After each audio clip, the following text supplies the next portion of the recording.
Hello, everybody. Welcome back to the channel.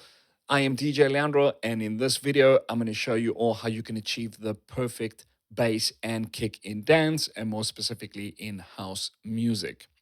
So I'm going to show you a couple examples of how things can make your life a lot easier within your mixes and make your kick and bass stand out more and not become muddy and compete with each other. Because usually the bass and the kick are fighting for the same frequencies, that being the lower end between 20 and 120 hertz. Okay, so before we get started, 90% of the time you're going to be working with a kick and a bass in mono. Again, this is subjective, but for this specific video, we're going to keep things simple. We're going to keep them both in mono, which 90% of the time, all house music tracks, this is usually what you're going to find. Okay, so your first option that you can do, and it's usually an option that is very, very easily overlooked, is that your kick and bass was obviously be very comparative with regards to volume. So I'm going to first play the kick. I'm going to mute the bass. And let's say for argument's sake, as we can see our levels here, our master, we're sitting nice and comfortable, but let's say we want to bring a little bit up more. And then now I'm going to bring in the bass volume so I can get a volume that's going to sound good. Usually what I do is I'll drop my bass all the way down to 0. I'll then unmute it and then I'll slowly bring it up until I get to a volume that I like. So let's do that now.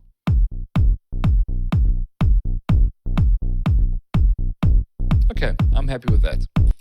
Then what you can do, your second option that you can do is once you have done processing each of your tracks, like for argument's sake, you've processed your kick already, you've processed your bass, you've done your compression and EQing of each of them individually. After that, we can now, for our kick, so you can get a good example of what frequencies they are fighting against. This is our kick. And I'm going to open up now frequency for our bass so we can see which frequencies and you can see where they are competing. So as you can see, this is our kick, this is our bass, and here you can see this is the peak of our kick where we're going to get more of the thump, and the heart of the kick is here roughly around about 40-50 hertz. And then as you can see here, this is our bass, and here they are competing. So another option you can do is we can go to our bass frequency and we can just carve out here. So I'm going to bypass it so you can hear what it sounds like.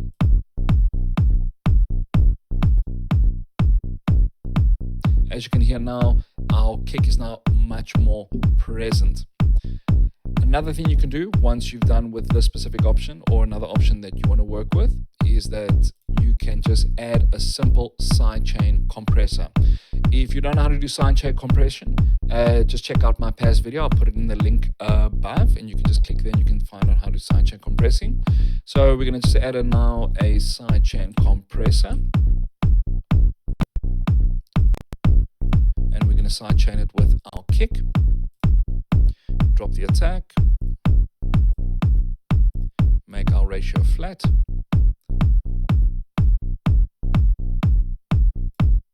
And again, as you can hear, it sounds great. It's now added much more room with regards to our bass. Another option that you can do with regards to creating more clarity between your kick and bass, I'm going to just bypass the sidechain compressor. We're going to go back to frequency and we can do dynamic sidechain. So once we're here, we're going to activate our sidechain.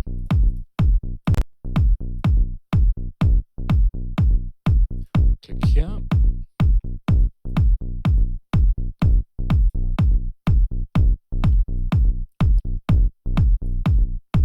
And as you can hear now, it's already starting to sound much better.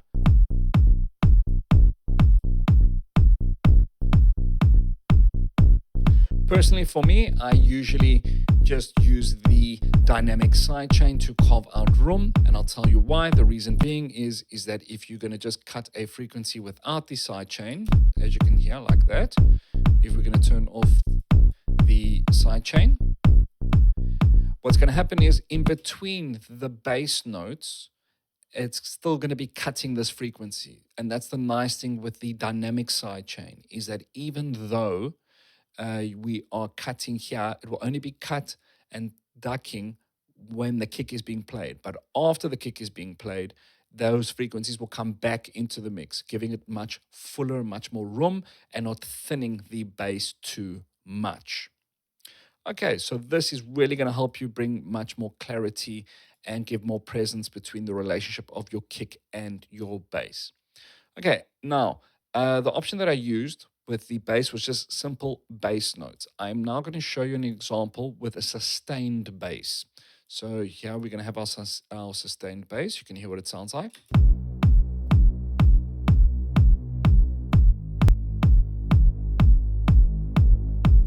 Now, we can do exactly the same as we've done in previous options that I'd show you, where we can do dynamic sidechain, we can EQ cut totally. But another thing you can do, if we hear the bass alone, just sustain notes. A very cool effect, which is very popular, is that very nice pumping effect that you hear in a lot of popular house and dance music jams. And that is actually very, very easy. All we're going to do is going to add just a sidechain compressor. So we can let our kick play. We're going to add our compressor here. And we're going to add the sidechain.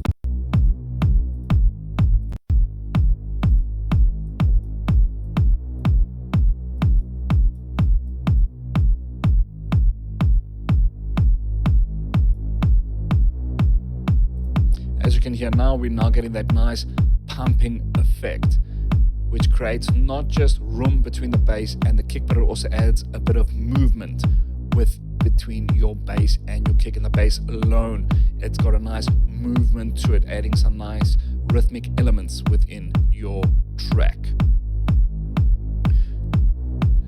And that is it, ladies and gentlemen. I hope you enjoyed this tutorial, and I hope this is going to help you with your mixes, create some nice room between your bass and kick, and leave much more options and space to add more elements within your mix.